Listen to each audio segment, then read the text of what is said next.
Welcome to my pottery studio. I'm going to give you a little tour today. I am actually going to be moving out of this space really soon just because I'm moving away. I thought I would kind of document it just to like look back on, because this space has been like such a safe space for me and I've loved every second of being and working in here.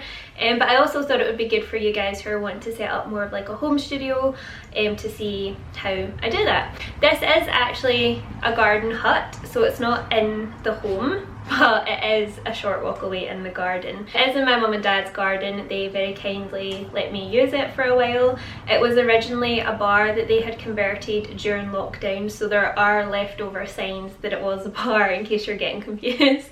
Also, I better introduce myself as well. I always forget to do that, but I'm Yasmine and I am a potter and content creator from Scotland. So I work full time in this little studio. I work one day a week at a local pottery studio, but everything else I do in here, I teach a lot in here, I make and sell my work, and I also create content for a pottery brand as well. So yeah, everything happens in here and I love it. I do live in Scotland though, so I feel like the first question people are gonna ask is about the heating kind of system in here. It is pretty well insulated, but the doors and stuff like let in a draft, so in the summer it's fine. I mean, Scotland doesn't really get hot summers anyway. If you were anywhere warmer than Scotland, I don't think this would be ideal in the summer unless you had some sort of air conditioning, because it does end up like a sauna. The clay's drying out too fast, it just gets a bit stuffy. And then in the winter, it's almost like the opposite problem. It gets really cold in here. I actually have a little heater, which is that grey thing there. That's enough for me up until like December time. When the temperature starts to drop below minus, that's when there's more of a risk of like your clay freezing and stuff, which did happen to me the first winter that I was in here. So I ended up having to buy like a smaller heater and just leave it on like a setting of like 5 degrees or something overnight, which does terrify me because I know you're not meant to leave heaters like that on overnight. We did it a few times and it was fine, but just to like take the chill out of the air, because yeah, like I said, it is very cold here in the winter. But for like day to day, like even today, it's October now, so the temperature's starting to drop a little bit. I only need to put that heater on for like 10 minutes. The place is like roasting, and then I'll turn it off and then maybe pop it on like in a low setting for the rest of the day. But yeah, overall it's not a place, like I'm in a t-shirt just now, like I'm not ever like freezing in here. It's a fairly big space as well. I don't think if you are looking to set up a garden studio, I don't think you would even need a space as big as this, but I also teach workshops and stuff in here as well, so it's been absolutely perfect for what I've been using it for. I will leave the sizes and everything of the space down in the description, but if you do have any other questions or anything about the space or the build in particular, just leave them in the comments and I will get back to you, or you can send me a DM on Instagram. The thing that I will say is my kiln isn't here. I actually fire my PCs at my boyfriend's dad's kiln, which is up at a farm. It's like a 15-20 minute drive away, so I also keep all my glazing materials and stuff up there as well. There would be space to keep all that sort of stuff in here, but personally I don't like the idea of my kiln being directly in my studio, just because I don't want to be breathing all that in. I feel like you need a really well ventilated space for that. I have seen potters have like a separate little shed that they keep their kiln in, like a kiln shed. I think if my kiln was here I would probably do that. In terms of glazing materials and everything, I just keep it up there just because the kiln's there and it's easier to glaze and then put the pieces straight in the kiln. I definitely would have space in here, but like I said, or did I say? I teach workshops and stuff in here as well. So I just like it to be as tidy as possible for people to come in and have a nice sort of relaxing pottery experience instead of there being so much mess everywhere. Because as you'll see, I already have quite a lot of stuff in here. I do find it really easy to transport the pieces up to the kiln. I have some plastic boxes and I'll just wrap them in bubble wrap and take them up, and touch wood, I've never had anything break, so yeah, it's been absolutely fine. Anyway, let's get into the tour. Okay, I'm just gonna bend down and talk about this. Obviously this is probably the main thing in my studio, and this is my pottery wheel. I love her so much. She is the Shimpo Whisper T wheel, and amazing, couldn't recommend enough. The only thing that does really annoy me about her is she leaks like crazy. So I actually have, I'll show you in another clip, but I do have a bit of plastic on the floor. It's actually like a protective surface. See if you've got like a computer chair or something, it protects like your wooden floor from that. It's from IKEA. So I just set that down just to protect the wooden floor in here because it was leaking so much that the floor was starting to warp, which didn't make me very popular with my mum and dad. It comes apart quite easily. I'm not going to do that just now, but to clean it and everything, like, it's great. It's so silent. Very heavy to move, so I don't really move it about. You kind of need to watch your back. And it has a pedal, which has actually got quite a long cord, but you control the wheel with your pedal.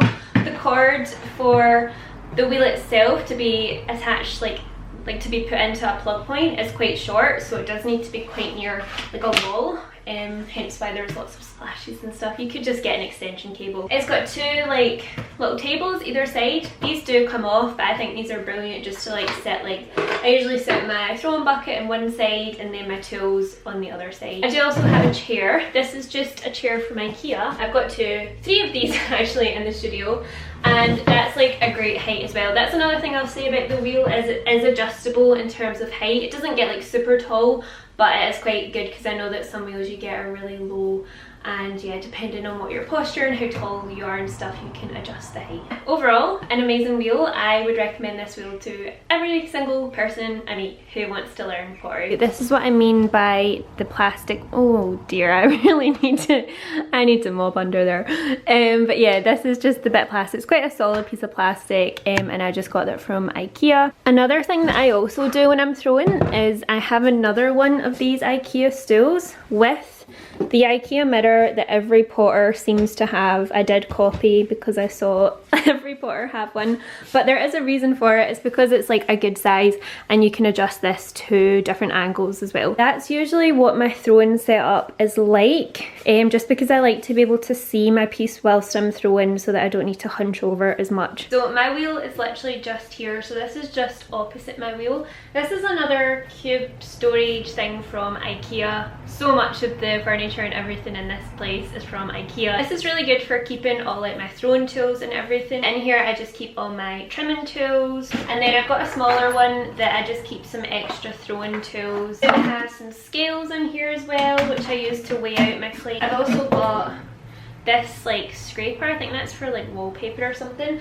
but this is really good for, see when you like wire pots off the bat and you need to like scrape the clay off of it.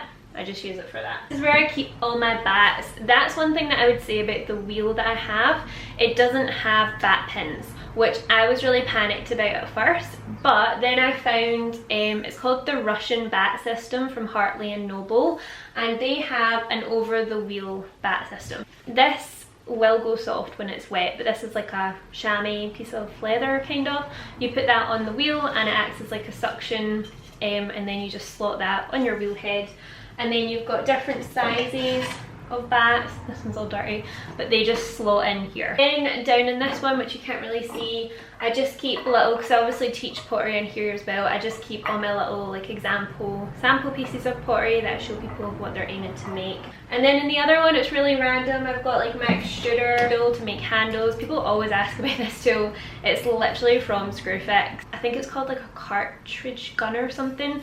And then I make the little wooden bit at the end to extrude handles. Some spray bottles, because obviously you need to spray the clay sometimes if it's drying too fast. And then I've also got like really old, questionable looking bottles of low-calorie soda water. These are left over from when this place was a bar, but I use it to put my handles on, so as they dry. There's also a kettle in there as well. I don't really use the kettle. I usually just go into the house and fill up the buckets with hot water.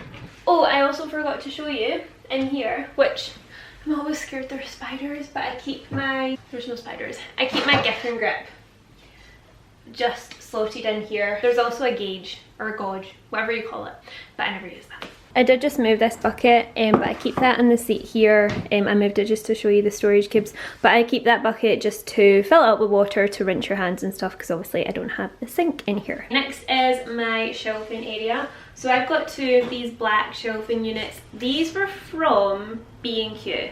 I'm pretty sure. And they've been great, they've been really sturdy. The only thing is the shelves actually, from the weight of what I've put on them, have started to kind of like bend a little bit in the centre, so they weren't great for putting on like freshly thrown work. So what I have is like, I'll show you in a close-up, but I have like thicker wooden boards that I put on top of the shelves that came with the unit. I just get them again from B&Q. They're just bits of plywood. I think I got like a really big board and then got my dad to cut it in half because I was terrified to use the saw. Right now, because I am moving, I don't have any freshly thrown, why is that hard to say? Any fresh thrown pieces of work on these shelves. Right now it's all glazed work because I am in the middle of doing like an online shop update. I'll basically throw them in here, I'll trim them, let them dry a little bit just so they're a bit stiffer, and then I'll transport them up to the kiln. I also have these fairy lights all around them, which makes them look a lot nicer because they're pretty ugly shelves. You can also adjust where you put the shelves and everything like that as well. And then in the corner here I just hang a couple of aprons for people that come for workshops. This thing here is just filled with sculpt products and stuff that I use to create videos. Then I've got my little sage sign, which I also use for markets. I've got lots of backdrops here for creating content and taking product pictures. That is that area. This area here is probably, I'm like kind of like crouching down a bit here, but this is the area that's probably most like, oh, it used to be a bar in here, if you know what I mean. But now I just use this to display work for people that were coming for workshops. Some people like to purchase my stuff. That's what I use for markets as well, so it's quite good. Instead of like having my market props hidden away, I am actually using them to display my work. My dad did actually make that sort of step ladder thing, which is really good for like displaying mugs and stuff at markets, because it's good to give height to your table. That bag of packing peanuts drives me insane. Why are they so big? Underneath here as well is where I store all my boxes for packing up orders. I get all my packaging from Kite Packaging, I think it's called. You get really good deals on there if you're bulk buying stuff. And behind here, I'll get his way, is where I keep plastic boxes. I keep all my tools for hosting like larger group workshops in those boxes, and behind the boxes is where I keep all my clay, which I actually don't have much left of now because how many times have I mentioned it? But I'm moving, so yeah, there's not a lot of clay there. I also keep my tripods in the corner and a roll of bubble wrap as well. This is the piece of wood that my dad made for a market, which is so good. I've used that at every market I've been to. There's obviously a big TV here as well, but it doesn't work, so I never had that one. These are actually all seconds that I need to get rid of. Got a mirror there. My dad actually made me that for Christmas. It says Sage on it. It's really cute. A tripod, bubble wrap. That's where all my clay is stored.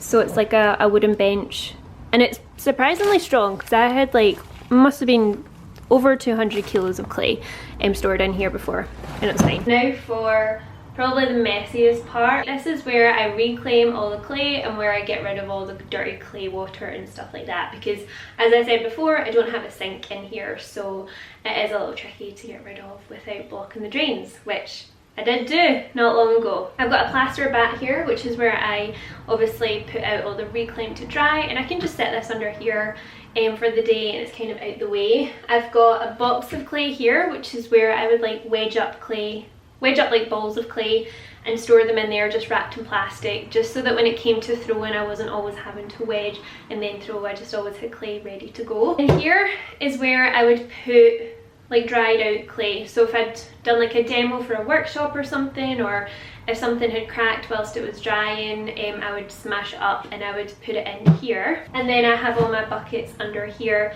which is where I actually do the reclaiming. So I'd smash up all the like dried out pieces of clay, put them in these buckets, pour water in the buckets, and then I would use, this is a plaster, I would call it a cement mixer, but it's a plaster mixer. You do not need something as heavy duty as this. You can just use like a drill and get like a mixer and put the mixer to the end of the drill. I've seen people do that and it works just the same to mix up the clay, but you don't need to do that. You can just use your hands and just really get in there, but that makes it a lot smoother. I've got loads of videos on Instagram and stuff of how I reclaim the clay, so feel free to go over there, Instagram or TikTok, to see how I did it. I've also got sheets of plastic just to, if I'd like throw in some work and I don't want it to dry out too fast, or cover it in plastic, especially when I've attached handles and stuff. In terms of the clay water, so this is my throw-in bucket. Basically what I would do is after I'd throw in something on the wheel, I would keep this water, instead of pouring it down the drain, which you don't want to be doing, I would just pour this into the reclaim buckets, and then you can obviously just let that sit in with the clay and you reclaim the clay again. But because I also teach in here, I go through a lot of dirty water. So what I ended up having to do was, it's just like a bucket system. So outside I had like 2 buckets. I would pour the dirty clay water into the bucket, put a lid on it, and then when you've left it for a few days, as long as it's covered and the rainwater doesn't get into the bucket, the clay should settle to the bottom and you're left with like clear water at the top half. Then you can just pour that water away and that's fine to pour down the drain. The clay that's left at the bottom there, you kind of just need to bag up and bin it. So this is where I wedge my clay and everything as well, which isn't ideal because it's so low and you're kind of bent over and hunched over when you're wedging the clay, so not very good for your back. If it was my own space and everything and I was going to be here long term, I would definitely have like a higher wedging table. Don't really need this thing, it's just a board, and I've got some of I've got like a business card and Sage workshop flyers there. And then I've got all my tools, which they're all just a bit of a mess, to be honest. So yeah, just lots of random pottery tools, lots of paintbrushes that have got paint dried onto them, and I just keep all these in like old pots that I have made. And here, what have I got? Just so much random stuff, like it's a bit embarrassing, it's just all a bit of a mess. Lastly, I just have this little desk area, which is where I actually film the sculpt content on this desk here. I do all my admin and stuff here. Also hand cream, this one's very fancy, Jo Malone, this was a present. That I keep moving out the way are my 2 chairs. So I've got my big comfy chair. This was my old chair from when I worked a 9 to 5 working from home. And then I also have this chair, which people always come in and they're like, what is that? But it's my sister's old nail tech chair. It's pretty good because it's on wheels, you can scoot about, and it's meant to help your posture as well, which is why it's shaped kind of funny. I think that's pretty much it. I think I've gone over every corner of this studio. I will leave in some clips of what the room up at the farm looks like with the kiln and stuff, because I feel like that's missing out like a big part of a pottery studio. I mean, if you're a potter and you rent a kiln, it's kind of like that, like you wouldn't have that in your space. Hopefully I've covered everything, and hopefully you've enjoyed having a little look at my studio. I'm gonna be so sad. I'm probably going to cry a lot the day that I have to pack all this up, which is going to be pretty soon. Yeah, I do make vlogs of running a small business and working as a pottery content creator. I'm going to be continuing those vlogs as well. I am actually going to be moving to Australia, which feels so weird to say. So I'm very excited, but so unbelievably nervous because obviously I'm leaving all this behind.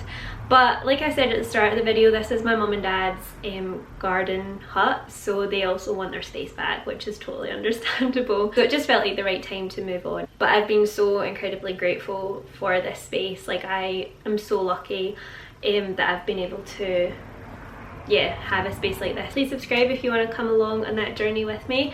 Hopefully when I get to Australia I will be able to set up like my own little pottery space over there, so it'll be good for you to come along and see if I manage it. We are actually going to be travelling for a couple of months before it, so I'm going to go to Thailand, so I will definitely be vlogging that. I think that wraps it up.